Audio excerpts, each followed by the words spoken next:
We are moving to our 10th class. ഇവിടെ നമ്മൾ നോക്കുന്നത് അനോവ ടെസ്റ്റിനെ കുറിച്ചിട്ടാണ്. സ്റ്റാറ്റിസ്റ്റിക്കൽ ഇൻഫറൻസിൽ ടി ടെസ്റ്റും സി ടെസ്റ്റും നമ്മൾ ഓൾറെഡി നോക്കി. You can refer the previous video for that. ഇനി നമ്മൾ നോക്കാൻ പോകുന്നത് അനോവ ടെസ്റ്റ് ആണ്. That is analysis of variance. Analysis of variance or ANOVA is a strong statistical technique that is used to show the difference between two or more means or components through significant test. നമ്മൾ ഇതുവരെ നമ്മൾ നോക്കിയിരുന്നത് എന്താണ്? ഒന്നുകിൽ 1 sample ടെസ്റ്റും പിന്നെ 2 sample ടെസ്റ്റും, ഒന്നുകിൽ ഒരു സാമ്പിള് പോപ്പുലേഷൻ മീനുമായിട്ട് കമ്പയർ ചെയ്യുന്നു, അല്ലെങ്കിൽ 2 സാമ്പിള് അങ്ങോട്ടും ഇങ്ങോട്ടും കമ്പയർ ചെയ്യുന്നു. ഇവിടെ നമ്മൾ show the difference between 2 or more means or components through significant test. 2ൽ കൂടുതൽ സാമ്പിളിന്റെ മീനോ അല്ലെങ്കിൽ വേറെ ഏതെങ്കിലും കമ്പോണന്റ് ബേസിൽ നമ്മൾ ടെസ്റ്റ് നടത്തുമ്പോഴാണ് നമ്മൾ അതിന് അനോവ ടെസ്റ്റ് എന്ന് പറയുന്നത്. That is analysis of variance. Researchers use this statistical method to test for differences between 2 or more means and to investigate general differences rather than specific one among the means. അങ്ങനെയുള്ള നമ്മൾ ഈ ഗ്രൂപ്പാക്കി തിരിച്ചിട്ട് അതിന്റെ മീൻസിനെ compare ചെയ്തിട്ട് ഇവരെന്താ ചെയ്യുന്നത്? To investigate general differences. General ആയിട്ട് എന്തെങ്കിലും ഡിഫറൻസ് ഉണ്ടോ, അല്ലാതെ ഒരു സ്പെസിഫിക് ആയിട്ട് എന്നതിൽ കോൺസെൻട്രേറ്റ് ചെയ്യല്ല, ജനറൽ ഡിഫറൻസസിനെയാണ് അനോവ ടെസ്റ്റ് വഴി നമ്മൾ ഇൻവെസ്റ്റിഗേറ്റ് ചെയ്യാൻ പോകുന്നത്. It assesses the significance of one or more factors by comparing the response variable means at different factor level. അപ്പം നമ്മളെ കയ്യിൽ ഒരു ഡാറ്റ സെറ്റ് ഉണ്ടെങ്കിൽ അപ്പം അതിന്റെ എന്തെങ്കിലും ഒരു കമ്പോണന്റ് ഏതെങ്കിലും ഒരു കോളത്തിന്റെ ബേസ് ചെയ്തിട്ടൊക്കെ ആയിരിക്കും നമ്മൾ അനോവ ടെസ്റ്റ് നടത്തുക. ഒരു ഫാക്ടർ ഒന്നുകിലും ഒരു ഫാക്ടർ അല്ലെ ഒരു കോളത്തിനെ ബേസ് ചെയ്തിട്ട്, അല്ലെങ്കിൽ 2 കോളത്തിനെ ബേസ് ചെയ്തിട്ട്, ആ രീതിയിലായിരിക്കും അനോവ ടെസ്റ്റ് നമ്മൾ കൊണ്ടുപോകുക.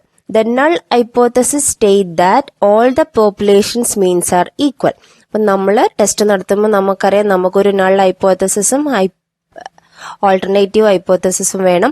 നൾ ഹൈപ്പോത്തസിസ് അനോവയിൽ നമ്മൾ എന്താ വിചാരിക്കുന്നത്? All population means are equal. Alternative theory അപ്പം അതിന്റെ ഓപ്പോസിറ്റ് ആയിരിക്കും, മേ ബി ഡിഫറൻസ് ഉണ്ട് എന്നുള്ള രീതിയിലാണ് ഓൾട്ടർനേറ്റീവ് ഹൈപ്പോത്തസിസ് പോവുക. അപ്പം അതിനനുസരിച്ച് നമ്മൾ ടെസ്റ്റ് നടത്തുന്നു, ഒന്നുകിൽ റിജക്ട് ചെയ്യുന്നു, അക്സെപ്റ്റ് ചെയ്യുന്നു. ആ സെയിം കൺസെപ്റ്റ് തന്നെയാണ്. It provides a way to test various null hypothesis at the same time. Normally നമ്മൾ സി ടെസ്റ്റും ടി ടെസ്റ്റും ഒക്കെ ആണെങ്കിൽ ഒരു നൾ ഹൈപ്പോത്തസിസും ഒരു ആൾട്ടർനേറ്റീവ് ഹൈപ്പോത്തസിസും ഉണ്ടാവും. ഇവിടെ നമുക്ക് more than 1 hypothesis, various null ഹൈപ്പോത്തസിസിനെ ഒരൊറ്റ ടൈം തന്നെ നമുക്ക് ടെസ്റ്റ് ചെയ്യാൻ പറ്റും. It also shows us a way to make multiple comparison of several population means. നമ്മൾ പറഞ്ഞു ഒരുപാട് കമ്പാരിസൺ നടത്താം അല്ലേ. അതുകൊണ്ട് തന്നെ സെവറൽ പോപ്പുലേഷൻസിന്റെ കമ്പാരിസൺ കൂടി നമുക്ക് അനോവ ടെസ്റ്റ് വഴി നടത്താൻ പറ്റും. The ANOVA test is performed by comparing 2 type of variation. 2 type of variation ആണ്. The variation between the sample means as well as variation within each of the sample. ഇതൊക്കെ അതിന്റെ general points ആണ്. നമ്മൾ theory എക്സാമിന് നമ്മൾ not ചെയ്യേണ്ട കാര്യങ്ങളാണ്. ആറിന്റെ ബേസിൽ നമ്മൾക്ക് അതിന്റെ ഫംഗ്ഷനെയാണ് കൂടുതൽ കോൺസെൻട്രേറ്റ് ചെയ്യേണ്ടത്. അപ്പൊ നമ്മളിവിടെ പറഞ്ഞു ANOVA test is performed by comparing 2 types of variation. ഏതൊക്കെയാണ്? The variation between the sample means, നമ്മൾ എടുക്കുന്ന ഡിഫറെന്റ് സാമ്പിൾസിന്റെ മീൻസിന്റെ വേരിയേഷനും as well as the variation within each of samples. അപ്പൊ അനോവ ടെസ്റ്റ് 6 ചെയ്യാൻ വേണ്ടിയിട്ട് നമ്മൾ യൂസ് ചെയ്യുന്ന ഫംഗ്ഷനാണ് AOV function. AOV function use ചെയ്തിട്ടാണ് നമ്മൾ 6 അനോവ ടെസ്റ്റ് നടത്തുന്നത്. അതിലേക്ക് നമുക്ക് വരാം. നമ്മൾ അതിന്റെ മുന്നേ നമുക്ക് നോക്കുന്നത് അനോവ ടെസ്റ്റിന്റെ ആ ഒരു സ്റ്റെപ്സ് എന്തൊക്കെയാണ് അനോവ ടെസ്റ്റ് നടത്താൻ വേണ്ടി നമ്മൾ ചെയ്യുന്നത്. അതിന്റെ സ്റ്റെപ്സ് ഒന്ന് ഓർത്ത് വെക്കുക. So first one is check any necessary assumptions and write and null and alternative hypothesis. Normally എല്ലാ ടെസ്റ്റും പോലെ നമ്മൾ അസംഷൻ എടുക്കുക. നമ്മുടെ പ്രോബ്ലം എന്താണോ അതിന്റെ ബേസ് ചെയ്തിട്ട് നൾ ഹൈപ്പോത്തസിസും ഓൾട്ടർനേറ്റീവ് ഹൈപ്പോത്തസിസും റെഡിയാക്കി വെക്കുക. Then calculate and appropriate test statistics. ഇവിടെ കുറെ കാൽക്കുലേഷൻ വരുന്നുണ്ട് സെക്കൻഡ് സ്റ്റെപ്പിൽ. ഭയങ്കര സ്റ്റാറ്റിസ്റ്റിക്കൽ റിലേറ്റഡ് പോയിന്റ്സ് ആണ്. അപ്പൊ എന്താണ് ചെയ്യുന്നത് എന്നൊന്ന് ഓർത്ത് വെക്കുക. One way ANOVA uses F test statistics. F test statistics ആണ് അനോവ യൂസ് ചെയ്യുന്നത്. അതിൽ hand calculation requires many steps to calculate the F ratio. നമ്മൾ ഹാൻഡ് കാൽക്കുലേഷൻ യൂസ് ചെയ്തിട്ടാണെങ്കിൽ ഒരുപാട് കാൽക്കുലേഷൻസ് നമ്മളിപ്പോൾ എക്സൽ വെച്ചിട്ടൊക്കെയാണ് ചെയ്യുന്നതെങ്കിൽ ഒരുപാട് കാൽക്കുലേഷൻസ് വരും. നമ്മൾ SPSS എന്നുള്ള സോഫ്റ്റ്വെയർ വെച്ച് നോക്കുകയാണെങ്കിൽ അതിൻ്റെ എഫ് റേഷ്യോ കാൽക്കുലേറ്റ് ചെയ്യാൻ എളുപ്പമാണ്. നമുക്ക് SPSS will calculate the F ratio for you and produce the ANOVA source table. അപ്പം നമ്മൾക്ക് SPSS ഒക്കെ യൂസ് ചെയ്യുകയാണെങ്കിൽ നമ്മൾക്ക് ഇതിനാവശ്യമുള്ളത് ഒരു എഫ് റേഷ്യോ ആണ്. അത് കാൽക്കുലേറ്റ് ചെയ്തിട്ട് അതിൻ്റെ സോഴ്സ് ടേബിൾ ഈസി ആയിട്ട് നമുക്ക് SPSS എന്നുള്ള സോഫ്റ്റ്വെയർ എടുത്തു തരും. That table will give you the information about the variability between groups and within groups. ആ ഒരു ടേബിളിൽ വരുന്ന കാര്യങ്ങൾ ഇതൊക്കെയാണ്. സോഴ്സ്, ട്രീറ്റ്മെന്റ്, എറർ, ടോട്ടൽ എന്നൊക്കെയാണ്. ഇതൊന്ന് ജസ്റ്റ് ഓർത്ത് വെക്കുക. അത്രേ ഇപ്പം ചെയ്യാൻ പറ്റൂ, കാരണം ഇത് വൈഡ് ആയിട്ടൊരു ടോപ്പിക്കാണ്. നമുക്ക് ടൈം വെച്ചിട്ട് ഞാനൊരു വീഡിയോ ചെയ്യാൻ പ്ലാൻ ചെയ്യുന്നുണ്ട്. ജസ്റ്റ് ഒന്ന് ഓർത്ത് വെക്കുക, ഇങ്ങനെ ഒരു ടേബിൾ വരുന്നുണ്ട്. വെരി ഹൈ കാൽക്കുലേഷൻ ആണ്. SPSS സോഫ്റ്റ്വെയർ ഒക്കെ യൂസ് ചെയ്തിട്ട് നമുക്കത് കാൽക്കുലേറ്റ് ചെയ്തിട്ട് ഈ ഒരു ടേബിൾ നമുക്ക് അവർ പ്രൊവൈഡ് ചെയ്ത് തരും. അത് കിട്ടിക്കഴിഞ്ഞാൽ നമുക്ക് നമ്മുടെ റിപ്പോർട്ടിലേക്ക് പോകാൻ പറ്റും. അപ്പോൾ ഇതിലിപ്പോൾ SST എന്നൊക്കെ പറഞ്ഞാൽ sum of squares of treatment, SSE means sum of squares of errors, അങ്ങനെ കുറേ ടേംസ് ഉണ്ട്. DFT എന്ന് പറഞ്ഞാൽ ഡിഗ്രി ഓഫ് ഫ്രീഡം നമ്മൾ നോക്കുന്നുണ്ട്. അഥവാ എത്ര ഒബ്സർവേഷൻ ഉണ്ടോ അതിൻ്റെ N-1 അല്ലെങ്കിൽ K-1.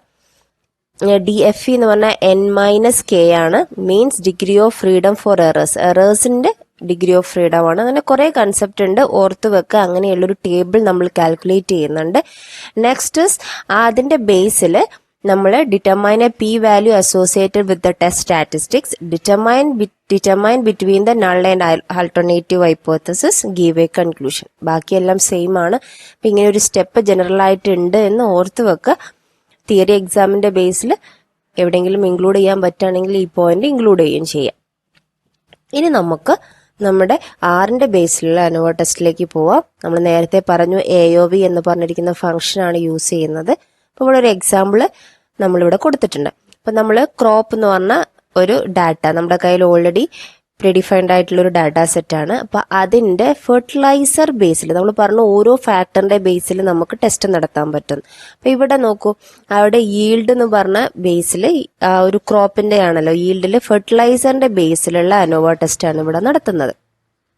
അപ്പം AOV, ഈൽഡ്, ഫെർട്ടിലൈസർ, ഡാറ്റ ഏതാ കൊടുക്കുന്നത്? Crop dot data. ഇത് കൊടുത്തു കഴിഞ്ഞാൽ നമ്മൾ ഇതിന്റെ സമ്മറി നമ്മൾ ഇത് ജസ്റ്റ് പ്രിന്റ് ചെയ്യുകയാണെങ്കിൽ ഈ 1 വേ എന്ന് പറഞ്ഞ ഒരു വെക്ടർ നമുക്ക് കിട്ടും, ഡീറ്റെയിൽസ് കിട്ടും. അത് നമ്മൾ പ്രിന്റ് ചെയ്യുകയാണെങ്കിൽ ഈ രീതിയിലായിരിക്കും ഇത്. അപ്പൊ സ്റ്റാറ്റിസ്റ്റിക്സ് നന്നായിട്ട് അറിയുന്നവർക്ക് ഇതിന്റെ ഡീറ്റെയിൽസ് മനസ്സിലാവുകയും ചെയ്യും. അതിനനുസരിച്ച് കൺക്ലൂഷനിലേക്ക് പോകാൻ പറ്റും. അപ്പൊ ഇവിടെ F വാല്യൂ, P വാല്യൂ എന്ന് പറഞ്ഞ പല കാര്യങ്ങളും നടക്കുന്നുണ്ട്. അപ്പൊ ഇവിടെ ഫെർട്ടിലൈസർ മാത്രം യൂസ് ചെയ്യുന്നതുകൊണ്ട് ഫെർട്ടിലൈസറിന് ഒരു റോ ഉണ്ടാവും. അപ്പൊ 2 വേ അനോവ ആണെങ്കിൽ നമ്മൾക്ക് മോർ ദാൻ 1 ഫാക്ടേഴ്സ് യൂസ് ചെയ്തിട്ട്, ഇപ്പൊ ഇവിടെ നോക്കൂ, ഫെർട്ടിലൈസർ പ്ലസ് ഡെൻസിറ്റി. ഇപ്പൊ ഫെർട്ടിലൈസറും ഡെൻസിറ്റി നമ്മൾ നോക്കുന്നുണ്ട്. സെയിം സിൻടാക്സ് തന്നെയാണ് AOV, yield, fertiliser plus density, data equal to crop dot data. അപ്പൊ അതിൽ നമ്മൾക്ക് അതിന്റെ ഡീറ്റെയിൽ, അപ്പൊ ഫെർട്ടിലൈസറിന് വേണ്ടിയിട്ടുള്ള ഒരു റോയുടെ ഒരു റിപ്പോർട്ടും കിട്ടും, ഡെൻസിറ്റിക്ക് വേണ്ടിയിട്ടുള്ള ഒരു റിപ്പോർട്ടും കിട്ടും. ഓക്കെ, അപ്പം ഇത് 2 വേ അനോവയാണെന്ന് പറയാം, ഇത് നമ്മൾ 1 വേ അനോവയാണെന്ന് പറയാം. വേറൊരു എക്സാമ്പിൾ ആണ് ഈസി ആയിട്ടുള്ള. നമ്മുടെ കയ്യിൽ ഒരു ഡാറ്റ ഫ്രെയിം ഉണ്ട്, അതിൽ ഗ്രൂപ്പ് എന്ന് പറഞ്ഞിരിക്കുന്ന കോളവും വാല്യൂ എന്ന് പറഞ്ഞ കോളമാണ്. അപ്പം വാല്യൂവിന്റെ ബേസ് ചെയ്തിട്ട് നമ്മൾ ഗ്രൂപ്പ് ബേസ് ആണ് അത് ചെയ്യുന്നത്. അപ്പം വാല്യൂ ഗ്രൂപ്പ് എന്ന് പറഞ്ഞ് കൊടുക്കുന്നു, ഡാറ്റ ഈക്വൽ ടു ഡാറ്റ കൊടുത്തു കഴിഞ്ഞാൽ നമുക്ക് അനോവയുടെ ഇത് കിട്ടും.